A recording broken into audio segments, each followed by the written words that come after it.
Hello everyone, this is doctor Pramendra Singh Bisht. Welcome to my YouTube channel Facts Educator. कल एक news चल रही थी कि टाटा ग्रुप ने एयर इंडिया की बिडिंग जीत ली है और इस तरीके से एयर इंडिया का टाटा ग्रुप में घर वापसी हो गई है। लेकिन गवर्नमेंट ने बाद में इसको इनकरेक्ट डिक्लेयर किया और कहा कि यह अभी भी अंडर रिव्यू और अंडर प्रोसेस है। तो क्या है पूरी कहानी एयर इंडिया के सेल की और क्यों इसको टाटा ग्रुप के साथ घर वापसी से जोड़ा जा रहा है? आइए जानते हैं इस पूरी स्टोरी के बारे में, इसके बैकग्राउंड और प्रोसेस के बारे में। तो स्टार्ट करते हैं एयर इंडिया की हिस्ट्री और किस तरीके से इसका रिलेशन था टाटा ग्रुप के साथ उससे। 1932 में इंडिया के पहले लाइसेंस्ड पायलट जे.आर.डी. टाटा ने टाटा एयरलाइंस की स्थापना की और पहली फ्लाइट खुद फ्लाई की कराची से बॉम्बे के बीच में, जो कि मेल्स को कैरी कर रही थी। उसके बाद टाटा एयरलाइंस मेल्स और पैसेंजर्स दोनों को कैरी करते रहे और इस तरीके से 1946 में ये कंपनी एक पब्लिक लिमिटेड कंपनी हो गई और नाम रखा गया एयर इंडिया लिमिटेड। 2 साल के बाद 1948 के अंदर इसने इंटरनेशनल ऑपरेशंस भी स्टार्ट किए और नाम रखा गया एयर इंडिया इंटरनेशनल लिमिटेड। आज़ादी के बाद 1953 में गवर्नमेंट ने एयर कॉरपोरेशंस एक्ट पास किया और इस एक्ट के अकॉर्डिंग टाटा एयरलाइंस में टाटा ग्रुप से मेजॉरिटी स्टेक खरीद के अपने पास रख लिए। लेकिन 1977 तक इस एयरलाइन के चेयरमैन जे.आर.डी. टाटा ही रहे। इस एक्ट के अकॉर्डिंग उस समय जो दूसरे इंडियन एयरलाइंस थी उनको भी नेशनलाइज कर दिया गया और 2 कॉरपोरेशंस बनाए गए। पहला था डोमेस्टिक सर्विसेज के लिए, जिसको नाम दिया गया इंडियन एयरलाइंस कॉरपोरेशन, जिसको कि बनाया गया था एयर इंडिया लिमिटेड और 6 दूसरी एयरलाइंस को मिलाकर। और दूसरा था इंटरनेशनल सर्विसेज के लिए, जिसको नाम दिया गया एयर इंडिया इंटरनेशनल कॉरपोरेशन, जो कि 1962 में एयर इंडिया नाम से हो गया। 2004 में इंडिया को मिडिल ईस्ट और साउथ ईस्ट एशिया के दूसरे डेस्टिनेशंस के साथ कनेक्ट करने के लिए एयर इंडिया ने अपनी एक नई सब्सिडियरी स्टार्ट की, जिसका नाम था एयर इंडिया एक्सप्रेस।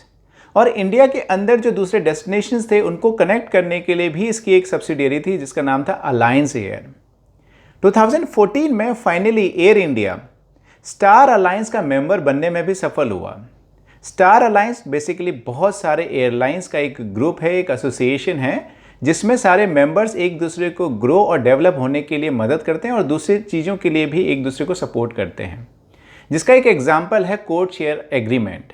इस एग्रीमेंट के अकॉर्डिंग एक दूसरे का कोड शेयर करके वो एक दूसरे को बिजनेस देते हैं। 2017 में एयर इंडिया इंडिगो और जेट के बाद मार्केट शेयर में तीसरी सबसे बड़ी एयरलाइंस थी। जब सब कुछ इतना सही चल रहा था तो एयर इंडिया को बेचने की या प्राइवेट करने की ज़रूरत क्यों पड़ी? 2001 से ही इसकी कोशिशें स्टार्ट हो गई थी, बहुत सारी वजहों से। उस समय टाटा ग्रुप और सिंगापुर एयरलाइंस के कंसोर्टियम और हिंदुजा ग्रुप ने भी इसमें इंटरेस्ट दिखाया, लेकिन इस प्रोसेस में आगे कोई प्रोग्रेस होता ना देखकर उन्होंने इससे विड्रॉ कर लिया और एक तरह से ये प्रोसेस बंद सी हो गई। 2007 में एयर इंडिया और इंडियन एयरलाइंस के मर्जर के बाद से इसकी सिचुएशन और ज़्यादा ख़राब हो गई और इसके कर्ज बढ़ते चले गए। 2006 और 7 के दोनों का कंबाइंड लॉस लगभग 110 मिलियन यूएस डॉलर था, जो कि 2009 में लगभग 1 बिलियन यूएस डॉलर हो गया और 2011 में 6 बिलियन यूएस डॉलर हो गया। इस तरीके से इसका कर्ज बढ़ता ही जा रहा था। इसी के चलते गवर्नमेंट ऑफ इंडिया ने एयर इंडिया को 30,000 करोड़ रुपीस का बेल आउट पैकेज दिया कि किसी तरीके से कंपनी चलती रहे। यही नहीं, एयर इंडिया ने खुद भी अपने लगभग 115 असेट्स को, प्रॉपर्टीज़ को 2015 के बाद से बेचा और 738 करोड़ रुपीस इकट्ठा किए अपने कर्ज को कम करने के लिए। इसके लॉस में जाने के और भी कुछ रीजंस हैं, जैसे कि 1990s में लिबरलाइजेशन के बाद बहुत सारी प्राइवेट एयरलाइंस मार्केट में आई, स्पेशली लो कॉस्ट एयरलाइंस और नो फ्रिल एयरलाइंस। उनसे एयर इंडिया को काफ़ी ज़्यादा कंपटीशन मिला और ये उस चीज़ को सस्टेन करने में असफल रहा। 2013 की एक रिपोर्ट के according low productivity, low employ morale, high cost, unviable business practices और जो एयर इंडिया का इंडियन एयरलाइंस के साथ मर्जर था, उनको मेजर रीजंस बताया गया इसके लॉस में जाने के लिए। इन सारी चीज़ों की वजह से हालात इतने ज़्यादा ख़राब हो गए कि इसके रिवाइवल की संभावना ना के बराबर दिखने लगी गवर्नमेंट को।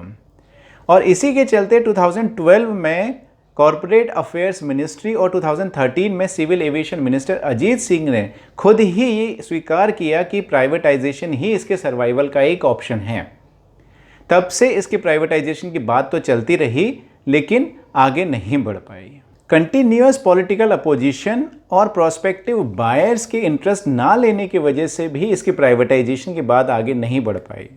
इसके हम अगर करंट स्टेटस की बात करें कि इसके ऊपर कितना कर्ज है, तो 2019 में राज्यसभा में मिनिस्टर ऑफ सिविल एविएशन के द्वारा दिए गए एक बयान से हमें ये पता चलता है कि स्पेशल पर्पस व्हीकल में 22,000 करोड़ रुपीस ट्रांसफ़र करने के बाद भी एयर इंडिया का जो कर्ज है वो है लगभग 38,000 करोड़ रुपीस का। फाइनली गवर्नमेंट ने 2017 में इसको प्राइवेटाइज करने के लिए अप्रूवल दिया और 2018 में एक्सप्रेशन ऑफ इंटरेस्ट इशू किए कि 76% स्टेक एयर इंडिया के और साथ ही इसके कुछ सब्सिडियरीज को प्राइवेटाइज किया जाएगा। लेकिन कर्ज में डूबे इस एयरलाइन को खरीदने और वो भी 76% स्टेक पे, तो कोई भी प्राइवेट प्लेयर इसके लिए आगे नहीं आया और किसी ने भी इसमें इंटरेस्ट नहीं लिया।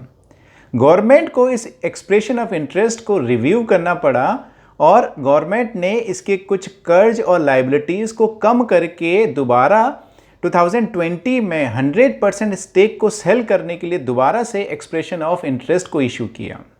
इस बार ज़रूर कुछ प्राइवेट प्लेयर्स ने इसमें दिलचस्पी दिखाई, जिसमें टाटा ग्रुप और स्पाइस जेट के मालिक अजय सिंह सहित और भी कुछ बिडर्स थे। लेकिन बात यह है कि कोई भी प्राइवेट प्लेयर कर्ज में डूबे हुए इस एयरलाइन को क्यों खरीदना चाहेगा।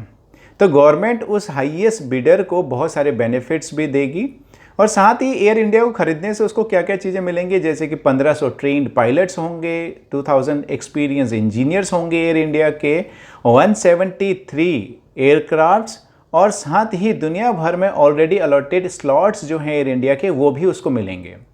ये स्लॉट्स क्या होते हैं? स्लॉट्स बेसिकली किसी भी जगह पे शेड्यूल्ड एयरलाइंस को ऑपरेट करने के लिए जो अराइवल और डिपार्चर टाइम मिलता है, जो एक जगह मिलती है, उसको स्लॉट्स कहते हैं।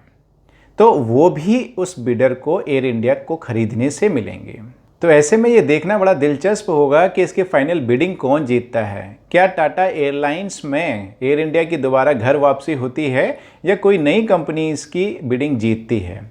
लेकिन जो भी कंपनी इसको जीतती है, एक्वायर करती है, उसको इसको ऑपरेट करने के लिए बहुत सारे चैलेंजेस को फेस करना पड़ सकता है, क्योंकि बहुत टाइम से एयर इंडिया के बहुत सारे एम्प्लॉयज़ के प्रोटेस्ट ऑलरेडी चल रहे थे। तो उनके फ्यूचर को लेके क्या होगा, क्या प्लान होगा, किस तरीके से कंपनी ऑपरेट करेगी, क्या एक नया बिजनेस मॉडल होगा, और बहुत सारे चैलेंजेस भी इसके आगे हो सकते हैं।